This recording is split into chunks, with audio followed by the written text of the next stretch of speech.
মা, চাল তো দিলেন, যদি কিছু ডাল দিতেন তাহলে খুব ভালো হতো। আসলে হুজুর, আমার স্বামীর চাকরিটা হঠাৎ করে চলে গেছে, আর আমাদের সংসারে অনেক অভাব চলছে, আর আমার কাছে দেওয়ার মতো আর কোনো সামর্থ্য নেই। আমাদের কিছু টাকা জমানো ছিল, সেই টাকা দিয়ে কোনো রকম সংসারটা চলে যাচ্ছে। আপনি কিছু মনে করবেন না। ও আচ্ছা, ঠিক আছে মা, 1 মিনিট।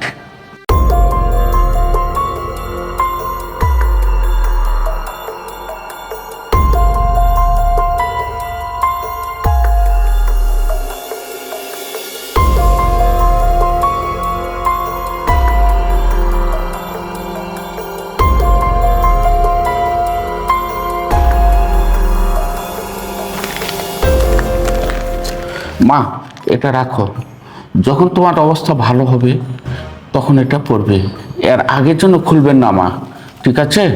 ঠিক আছে। তাহলে আমি যাই মা এখন। আসসালামু আলাইকুম। ওয়ালাইকুম সালাম।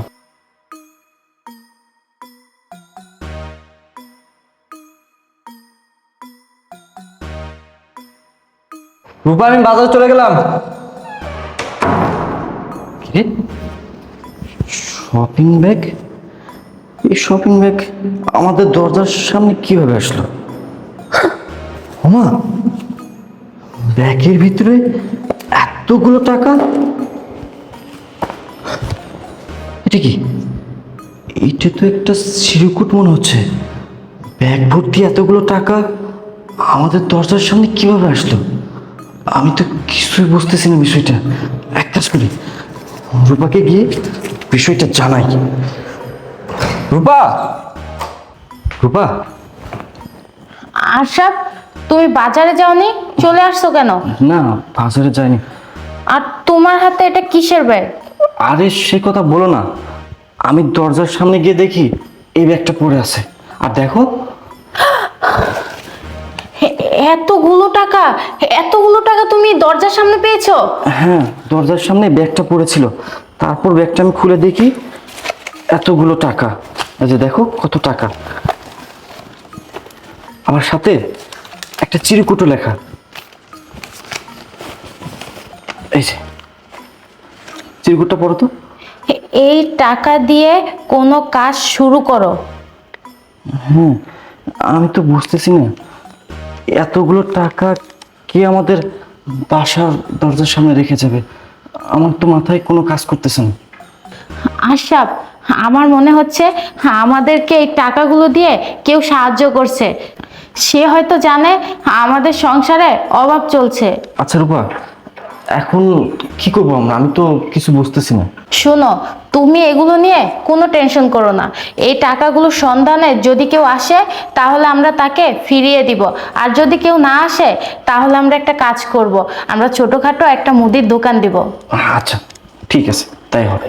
আচ্ছা, এখন রেখে দাও টাকাগুলো।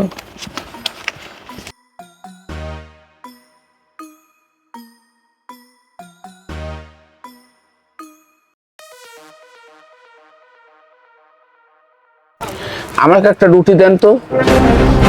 আরে হুজুর, আপনি? আসসালামু আলাইকুম। ওয়ালাইকুম সালাম। আরে মা, তুমি তুমি নিজেই দোকান দিয়েছো, সব কিছু নিজেই করতেছো, ভালো মা। জি হুজুর, আমি নিজেই দোকান দিয়েছি।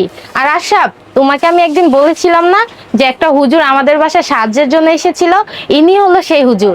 আর হুজুর, আপনি সেদিন আমাদের বাসা থেকে চলে যাওয়ার পর আমি দরজার সামনে ব্যাগ ভর্তি টাকা পেয়েছি, সেই টাকা দিয়ে আজকে আমার এই দোকানটা দিয়েছি। ও আচ্ছা, খুব ভালো করেছো। আচ্ছা মা, তোমাকে একটা আমি কাগজ দিয়েছিলাম, সেই কাগজটা তুমি পড়ছো? সময় এসেছে পড়ার, বাসায় যে আজকেই পড়ে নিও। আচ্ছা।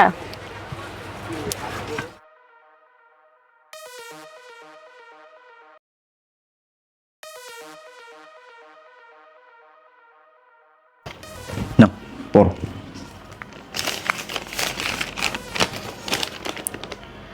যখন তোমার সবকিছু ঠিক হয়ে যাবে, তোমার অবস্থা বদলে যাবে, তোমার সকল প্রয়োজনীয়তা পূর্ণ হবে, তোমার ইনকামের একটা অংশ এমন কারো ঘরের বাহিরে রেখে দেবে যেটা তার খুব প্রয়োজন।